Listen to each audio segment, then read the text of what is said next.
Welcome. Hi, I'm Stu Friedman, and I'm very pleased today to welcome Sarin Deshpande, who took the Total Leadership course at Wharton with me and his classmates, and Michelle Rajat, who was teaching the course alongside me in 2018. And we're here to catch up and find out what Sarin is up to in his work and the rest of his life, and what he might be doing to try to find harmony among the different parts of his life. Welcome, Sarin.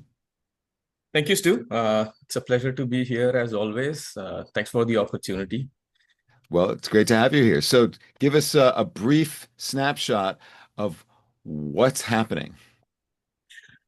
What's happening? Yeah, I mean, a lot is happening, honestly. My two daughters are growing up really fast, which it's like bittersweet. I love that they're growing up and getting independent, but at the same time, kiddos, you're growing way too fast. You need to stay small. How So old my are they? Yeah, so Saisha turned 11 and Sanvi turned 9. So Saisha is going to go to middle school, which, we just had this big, I don't know, promotion ceremony. Uh, I had mixed feelings about that as well. I thought it was a little over the top, Hmm. just, Hmm. given my schooling. Um, but, most of my time is being spent with them. Work's gotten super busy as well, just dynamics and environment. My wife recently switched jobs, so she's in a new role. So net it's uh extremely busy. uh, I've been doing some fun stuff as well. So last October I went to the Everest base camp. The It's what? a lot. Sorry. The Everest base camp. uh Everest Base Camp.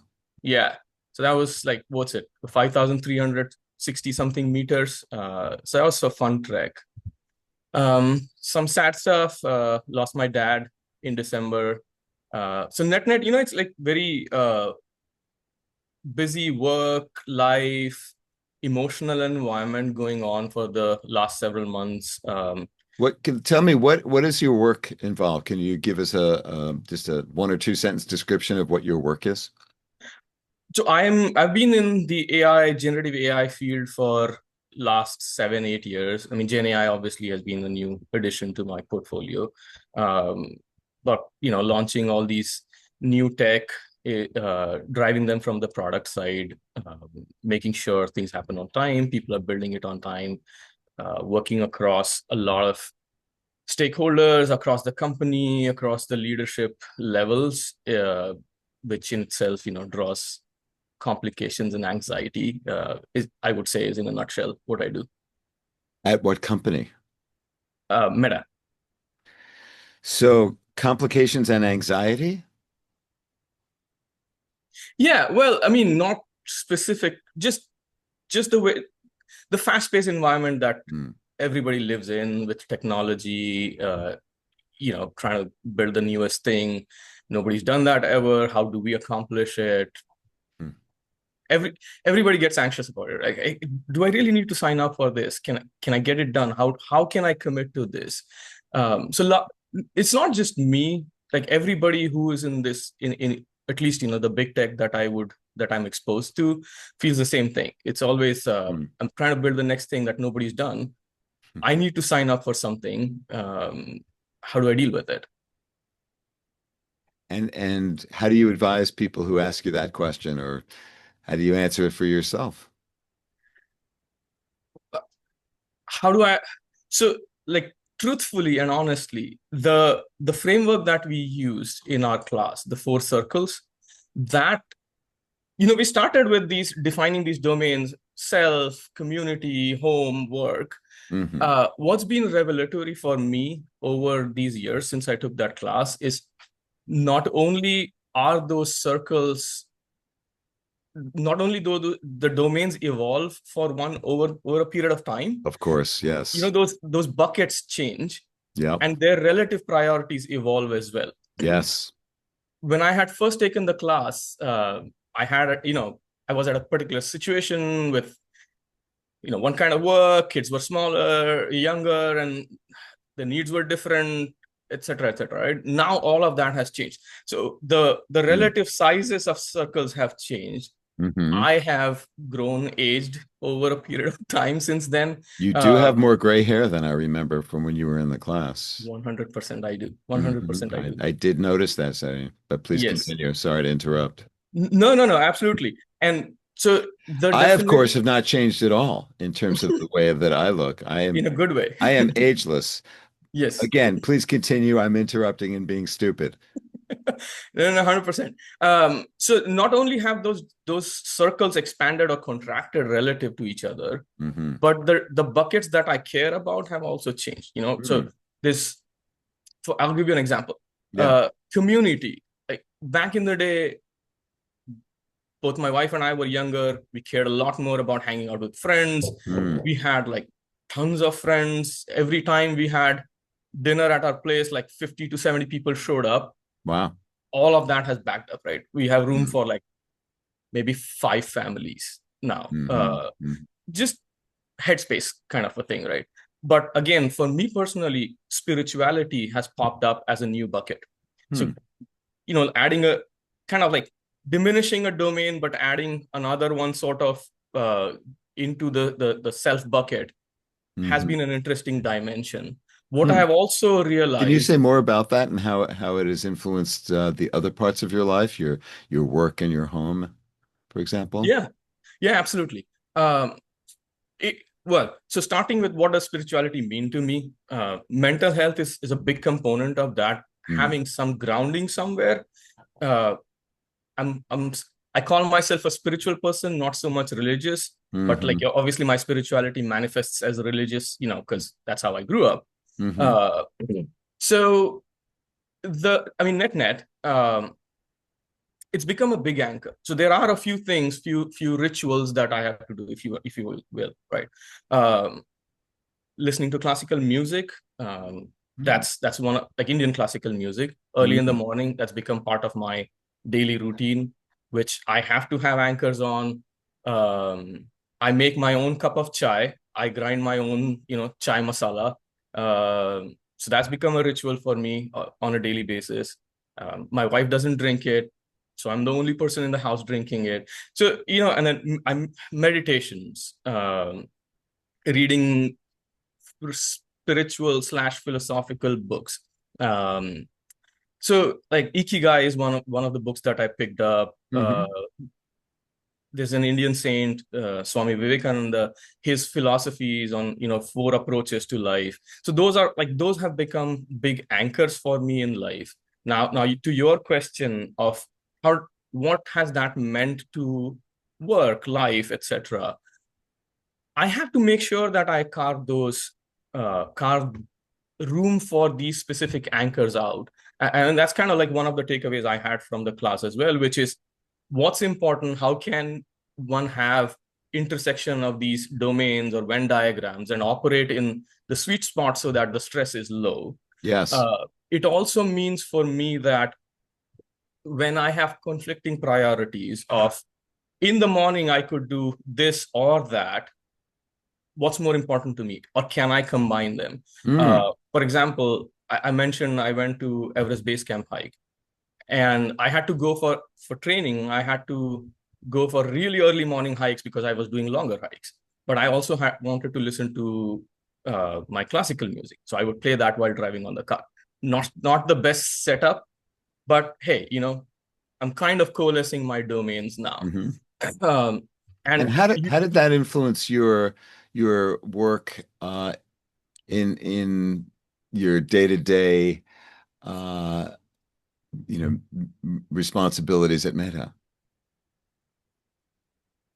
one not specific to like these tactical things of listening to music, but Yeah. spirituality has influenced me a lot on in how I approach not just work but people around me.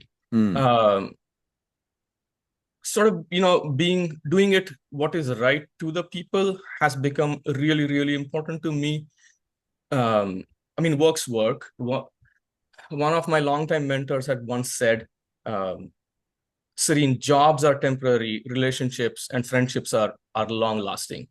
And that's stuck Like with that. me for that's stuck with me for I don't know, like decades now. So I invest a lot in building strong relationships at work, making sure there are people that I can lean on, there are people who have my back, etc. Right. And also, when we all are stuck in a tricky situation, trying not to throw people under the bus, but doing it the right way, Mm. bringing out why certain, like when things go wrong, there's always a tendency of, oh, this thing, or that thing, or this person or that person. Mm-hmm. um, I have invested hard in myself just to make sure I don't do that, Mm. and I treat people the right way, when whichever And dimension. what does that mean to you, the right way? Well, first of all, being open and direct, calling what's what, for what is what. In that, I'm going to make sure that I call out what went wrong Mm-hmm. without necessarily throwing people under the bus. Mm-hmm. I find that like a slight distinction. Even if people made the mistake, yes, let's acknowledge that. Let's not try to hide it. Let's not try to Let's push it see under the the reality. see the reality 100%. Uh, and let's learn from it. Let's not position it in a way that this this particular piece is bad, but more like it needs help, or this Mm-hmm. person needs more support, Mm-hmm. mentorship, whichever Mm-hmm. one it is, right? Mm-hmm. um, I think that goes a long way. Like, honestly, the more I talk to people who come, I mentor a few folks Mm-hmm. Mm-hmm. within and outside the outside work as well.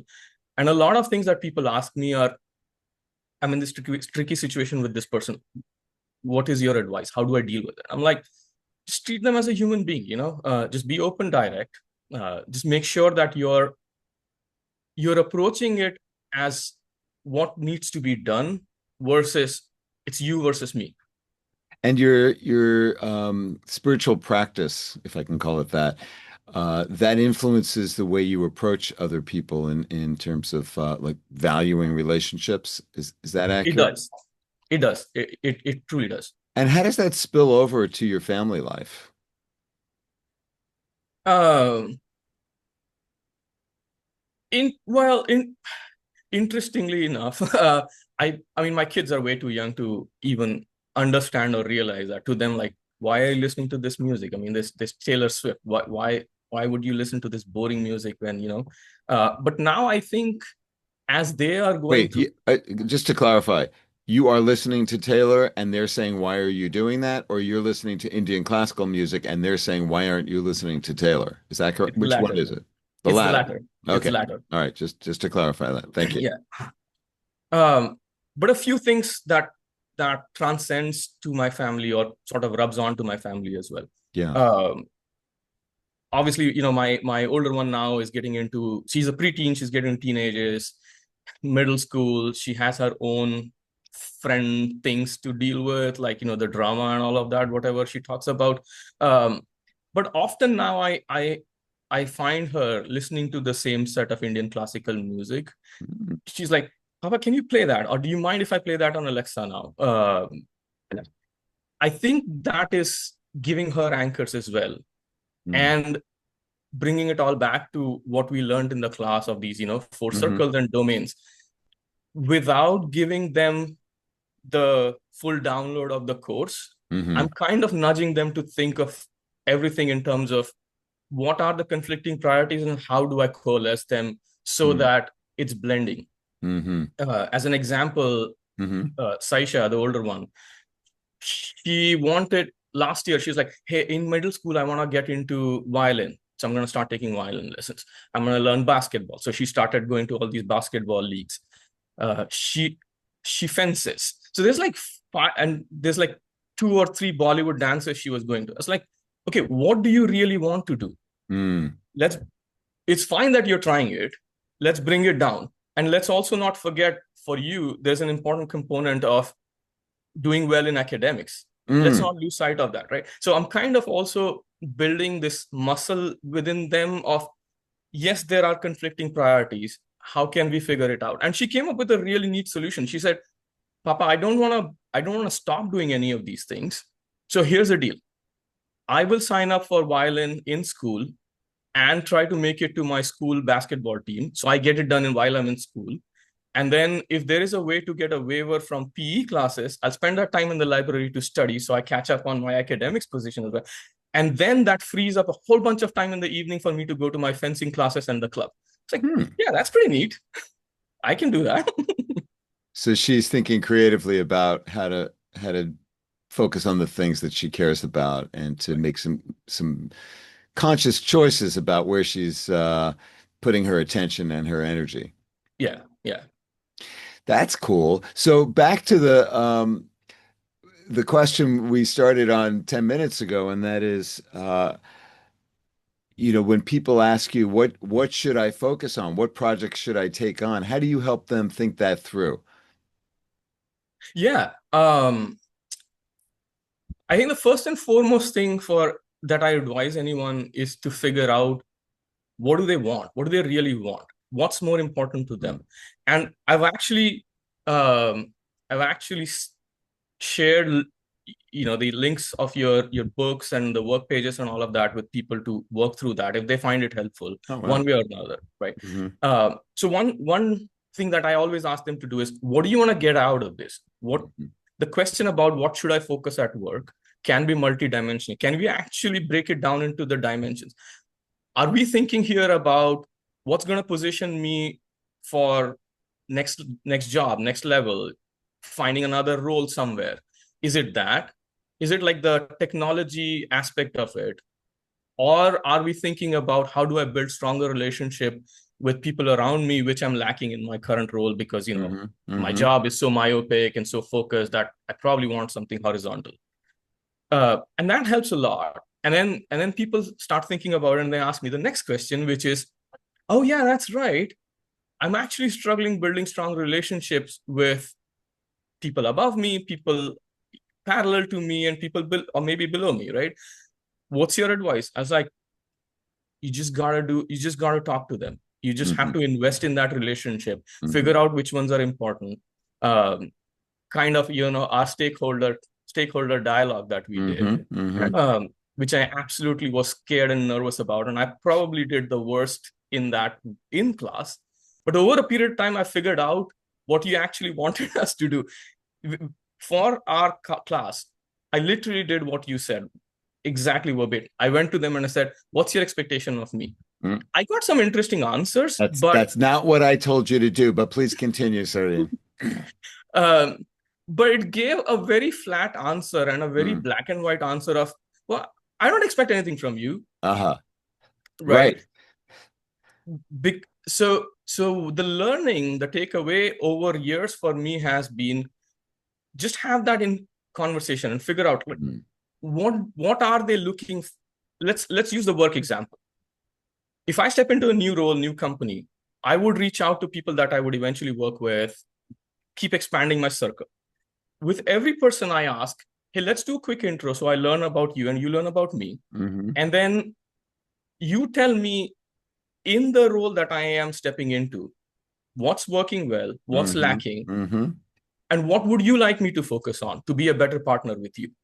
And that opens up a lot of good, That's good. enriching conversations. Yeah, the part that I suggested, which not enough people do because it really does work well, is to say, here's what I think you expect of me. Do I have it right? To give them something to react to. Because if you just ask, well, what do you want? What do you need? Most people will just say, everything's fine, let's move on.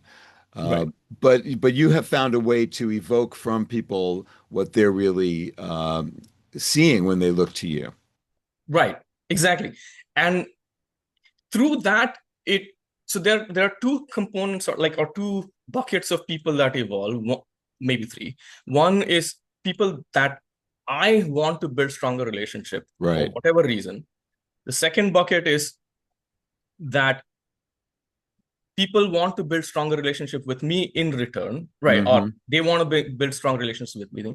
And then there's a third bucket that I do want to build strong relationship with them, but like they don't care. It's not important to them. Let's put it this way. Right. It's not reciprocal. It's not reciprocal. So that's kind of like, instead of four circles, now I have three circles, and I'm trying to coalesce them. Mm. And oftentimes, while the first and second are easier to manage, like, yeah, I want to build relationship with them, they want to build relationship back. There's people that want to build relationship with me. I'm kind of neutral, but like, hey, it doesn't hurt. Like, I'm going to invest in this because I Hmm. love building a community.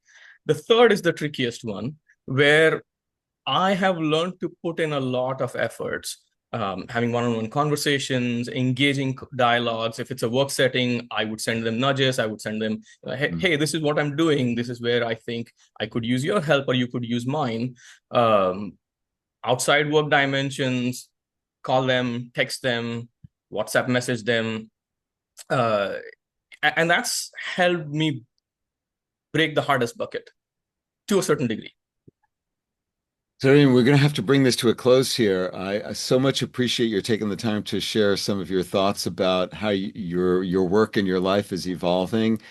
Final thoughts that you want to leave with others in the total leadership community?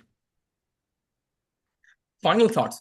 Um, yeah, kind of like summarizing what I said. One is I have personally treated, and I would encourage everyone to treat the entire course of like these four domains, four circles, take a big step back and use it as a framework, because each individual domain can be further subdivided into Hmm. their own circles, and there's need for bringing harmony within those domains.